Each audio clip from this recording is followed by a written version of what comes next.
할렐루야. 6월 6일 금요일 새벽 기도를 시작하겠습니다.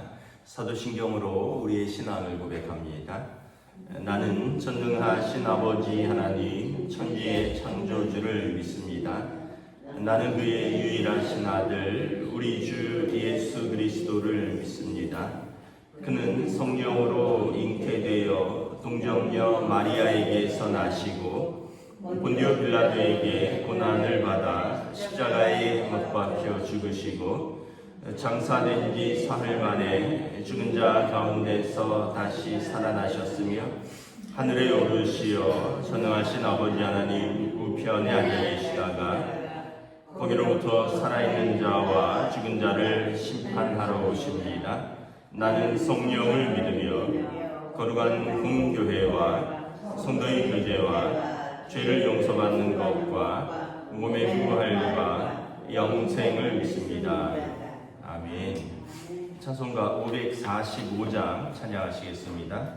찬송가 545장입니다.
구약성경 민수기 34장 1절에서 15절까지 말씀입니다. 구약성경 민수기 34장 1절에서 15절까지 말씀입니다. 다 찾으신 줄 알고 저와 여러분들이 한 절씩 교도하도록 하겠습니다. 여호와께서 모세에게 말씀하여 이르시되 너는 이스라엘 자손에게 명령하여 그들에게 따르라 이르라 너희가 가나안 땅에 들어가는 때에 그 땅은 너희의 기업이 되리니 곧 가나안 사방 지경이라. 너희 남쪽은 에돔 곁에 접근한 신광야니 너희의 남쪽 경계는 동쪽으로 염의 끝에서 시작하여 돌아서 아그리빔 언덕 남쪽에 이르고 신을 지나 가데스바네아 남쪽에 이르고 또 하살라다를 지나 아스몬에 이르고 아스몬에서 돌아서 애굽 시내를 지나 바다까지 이르느니라. 서쪽 경계는 대해가 경계가 되나니 이는 너희의 서쪽 경계이니라. 북쪽 경계는 이러하니 대해에서부터 호르산까지 그어라. 호르산에서 그어 하맛 어귀에 이르러 스닷에 이르고 그 경계가 또 시브론을 지나 하살 에난에 이르나니 이는 너희의 북쪽 경계이니라. 너희의 동쪽 경계는 하살 에난에서 그어 스밤에 이르고 그 경계가 또 스밤에서 리블라로 내려가서 아인 동쪽에 이르고 또 내려가서 kit네렛 동쪽 해변에 이르고 그 경계가 또 요단으로 내려가서 염해에 이르나니 너희 땅의 사방 경계가 그러하니라. 모세가 이스라엘 자손에게 명령하여 이르되 이는 너희가 제비 뽑아 받을 땅이라 여호와께서 이것을 9지파 반 족에게 주라고 명령하셨나니 이는 르벤 자손의 지파와 갓 자손의 지파가 함께 그들의 조상의 가문에 따라 그들의 기업을 받을 것이며 므낫세의 반족도 기업을 받았습니다. 이 두 지파와 그 반 지파는 여리고 맞은편 요단 건너편 곧 해돋는 쪽에서 그들의 기업을 받으리라. 아멘. 할렐루야. 오늘 또 새날을 주셨습니다. 하나님께서 은혜와 평강으로 함께하여 주시기를 축복합니다. 오늘 또 현충일입니다. 나라를 위해서 또 우리나라 독립운동도 있었고 전쟁도 있었고 민주화도 있었고 나라를 위해서 희생하신 또 우리 순국 선열들을 또 기억하고 감사하는 또 시간이 되면 좋을 것 같습니다. 오늘 말씀은 우리나라 하나님께서 모세에게 땅을 분배하라라는 거죠. 12지파에게 땅을 분배하는데 이제 분배하기 위해서 사실은 들어가서 정복해야 되고요. 그리고 정복하게 되면 모세가 이미 원칙을 정했습니다. 하나님께서 그렇게 말씀을 하셨어요. 이제 동서남북의 기업을 다 정해주고 그리고 이제 땅을 분배하는데 인구가 많은 지파는 땅을 좀 많이 가질 것이고 인구가 적은 지파는 조금 적게 받을 것이다. 그러니까 인구수에 비례하는 거죠. 그리고 분배 원칙은 이제 어떤 땅을 누가 가질 것인가는 제비 뽑으라. 그러니까 공평하게 그러니까 인구에 비례해서 땅을 주니까 공평하고 또 뭐 산지 뭐 바닷가 뭐 어디 들판 어디 갈 것 없이 땅의 위치는 공정하게 너희가 제비 뽑아서 가지라라는 거예요. 그리고 이제 요단 동편에 두 지파 반이 기업을 받았으니까 요단 서편에는 9지파 반이 기업으로 받는다. 여호와의 명령이니라. 하나님께서 명령하셨다는 거죠. 그래서 이것이 이제 하나님께서 이스라엘에 처음 시작할 때 주신 원칙이다. 제가 다른 건 잘 모르겠는데 지금도 이스라엘은 땅은 정부 소유입니다. 개인이 사는 게 아니라 개인에게 임대해 주는 걸로 알고 있습니다. 뭐 100년 단위로 임대. 왜냐하면 나라가 48년에 영국으로부터 독립을 했는데 이제 그 땅이 이스라엘의 땅이 굉장히 중요하거든요. 지금까지 땅 때문에 싸워왔고 땅 때문에 쫓겨다녔고 땅 때문에 분쟁이 있었던 나라이기 때문에 개인이 땅을 못 가지는 걸로 알고 있습니다. 그러니까 사회주의 국가는 아닌데 자유시장주의 체제를 택하고 있는데 땅은 국가 소유고 땅을 100년 단위로 임대하는 거예요. 외국인은 땅을 절대 못 사요. 외국인도 임대고 아마 개인도 기업도 정부로부터 임대. 왜냐하면 땅은 하나님의 것이다라는 원칙이기 때문에. 만약에 우리도 그렇다면 우리도 뭐 그러면 좀 분쟁이 많이 사라지고 굳이 땅값이 어디 오르고 이럴 필요가 없을 것 같아요. 강남에 사나 강북에 사나 정부에서 우리가 빌려서 임대료를 주고 산다면 굳이 여러분 내 땅도 아닌데 임대료 주고 사는데 굳이 강남 가서 뭐 30억씩 주고 살 일이 있겠어요?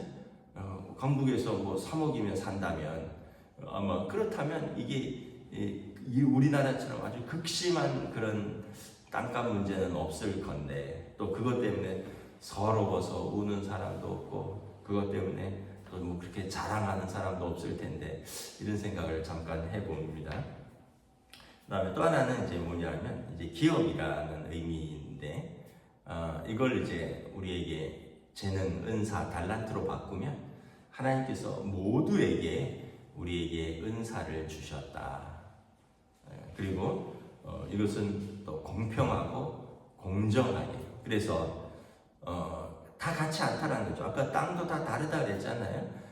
인원에 맞게 땅의 크기도 다르고 위치는 제비 뽑아서 얻는 거예요. 마찬가지로 우리가 하나님께서 우리에게 은사를 주셨다면 같이 않고 다 다르게 그리고 누구에게나 다 주셨다라고 생각을 하면 되는 거죠. 그러면 우리가 남의 은사를 부러워할 것 없고요. 내가 가진 은사가 무엇인가, 하나님이 내게 주신 은사는 무엇인가를 잘 찾아보면 되겠죠. 물론 이제 부러운 은사는 있죠. 그렇게 노래 잘하고 이런 사람들 보면 참 부럽죠. 그 다음에 뭔가를 잘하는 사람이 있으면 보면 또 되게 부럽죠. 근데 하나님께서 다 다르게 하셨고 뭔가 나에게도 주신 게 있다는 거죠.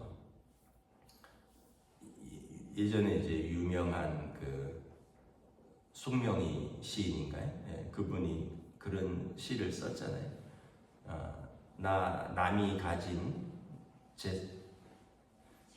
재물 없어도, 나 남이 가진 지식 없어도, 나 남이 가진 건강 없어도, 남이 보지 못한 것을 보았고, 남이 듣지 못한 음성 들었다. 하나님을 보았고, 하나님을 만나고, 하나님의 음성을 듣는. 그러니까 이분은 뇌성마비 중증 장애자잖아요. 그런데 뇌성마비지만 그렇다고 이 몸이 그렇지만 말은 잘 못하지만 정신은 깨어 있고 영혼은 누구보다 맑은 거죠. 그러니까 그런 아름다운 시들을 쓰는 거죠. 물론 사람들이 볼 때는 너무 안 됐다 할 수 있지만 그분 입장에서는 이제 그걸 깨달았을 때는 누구보다 자유한 거죠. 여러분, 누구보다 건강한데 누구보다 양심이 더러운 사람이 있어요. 누구보다 부유한데 누구보다 타락한 사람이 있어요. 그럼 누구보다 똑똑한데 누구보다 하나님을 모르는 사람이 있어요. 그런 사람보다 이분은 가진 재물도 없고 건강도 없고 지식도 없지만 누구보다 맑고 깨끗한 영혼이 있어서 하나님 앞에 설 때 누구보다 부끄럽지 않은 정말 여러분 그 몸으로 무슨 죄를 짓겠어요? 어딜 갈 수가 없는데 누굴 만날 수도 없고 무슨 말을 제대로 할 수 없는데 누구보다도 깨끗하지 않겠어요? 물론 그렇게 생각하면 또 우리가 너무 또 극단적이다 할 수도 있겠지만 우리가 내게 있는 거를 이렇게 잘 생각을 해봐야 돼요. 예전에 바둑 이창호 북수 무슨 다큐멘터리를 봤는데 이분은 어렸을 때 할아버지 아버지가 대대로 시계방을 하셨어요. 60년 동안 시계방을 하셨어요. 그래서 시계방 안에 방이 있었는데 시계가 수백 개가 돌아가니까 뭐 건전지 빼는 것도 있겠지만 방에서도 찰칵찰칵 소리가 나요. 제가 아는 어떤 분은 너무 예민해서 잘 때 빛이 한 방울은 아니네. 빛이 조금만 있어도 절대 못 자요. 그리고 거실에서 시계가 째깍해도 잠을 못 자요. 그렇게 예민한 분이 있어요. 그래서 암막 커튼을 치고 모든 건전지 다 빼놓고 뭐 어떠한 빛도 어떠한 소리도 안 나야지 잠을 자는 그런 예민한 분이 있어요. 이창호 국수는 어렸을 때부터 60년을 그런 할아버지 아버지 밑에서 자랐기 때문에 바둑할 때 전 바둑은 잘 모르지만 시간 제한 있잖아요. 30초 남았습니다. 째깍째깍 그러면 보통 사람들이 시간이 남으면 초조해지고 그리고 막 쫓긴대요. 근데 그분은 30초 남았습니다. 아무런 상관이 없대요. 왜냐하면 그냥 그렇게 살았기 때문에 무던하게 이제 그런 환경이 또 그분에게는 바둑을 하는데 최적의 환경인 거죠. 그러니까 이게 누군가에게 다 그래요. 여러분 가족들도 그렇잖아요. 아들, 딸, 뭐 자녀들인데 한 뱃속에서 나왔고 한 집에서 키웠는데 근데 다 다르잖아요. 어떤 애는 예민하고 어떤 애는 무던하고 어떤 애는 뭘 잘하고 어떤 애는 뭐 이런 거에 능하고 첫째 아내랑 이렇게 며칠 전에 산책을 하면서 무슨 얘기를 하는데 그 남편들 얘기를 좀 했는데 저희 누나 매형은 진짜 묻어내요. 거의 말이 별로 없어요. 경상도 사람인데 말이 없어요. 그러니까 누나가 얼마나 수다스러운지 모르는데 매형은 말이 없어요. 그냥 뭐 이러고 있어요. 그래갖고 싸움이 날 일이 없어요. 근데 우리 매제는 여동생 남편은 이 친구는 재주가 정말 많아요. 그래갖고 집에 오면은 밥도 하고 요리도 하고 설거지도 하고 애들 밥 먹이고 이 회사 다니면서 이걸 다 한다니까요. 근데 가끔 성질이 불같을 때가 있어요. 그래갖고 가끔 가다가 자기 마누라랑 대판 싸우면 여동생이 그냥 찍소리도 못할 때가 있어요. 그 우리 매형은 아무것도 하는 게 없어요. 대신에 가만히 있는데 얌전한데 아무것도 하는 게 없어요. 저는 어떠냐 했더니 저는 중간은 간다 그러더라고요. 아무것도 하는 것도 없는데 그렇다고 가만히 있어갖고 답답하지도 않고 그리고 약간 뭐 이것저것 조금 도와는 줘요. 뭐 청소도 하라고 조금 시키면 어쩔 수 없이 좀 하기도 하는데 저는 뭐 또 불같이 화를 내서 힘들게 하진 않으니까. 그러니까 이게 사람이 다 다르더라고요. 사람도 다 다르고 재능도 다 다르고 성품도 다 다르고 거기에 맞춰 사는 것도 다 다른 거죠. 그래서 우리가 불만을 가지고 남의 것이 좋아 보이고 그러면 자기가 제일 불행하는 거예요. 하나님 나는 뭐 이런 제 주신 게 하나도 없다 생각하고 나는 만나도 이런 사람만 만났다 그러고 나는 나도 이런 애들만 낳았다 그러고 이러면 한없이 불행한 거죠. 내게 주신 것을 감사히 받고 그리고 그것으로 내가 어떻게 하나님의 은혜를 누릴 것인가. 이런 사람을 주셔서 하나님께 감사하다. 이런 아이들을 주셔서 또 이렇게 감사하다. 내게 이런 재능을 주셔서 감사하다. 돈은 없지만 그래도 나한테 이런 마음은 주시지 않았느냐. 뭐 또 건강은 또 없지만 또 뭐 이런 걸 주시지 않겠느냐. 이것저것은 없지만 또 누구보다 건강하지 않느냐.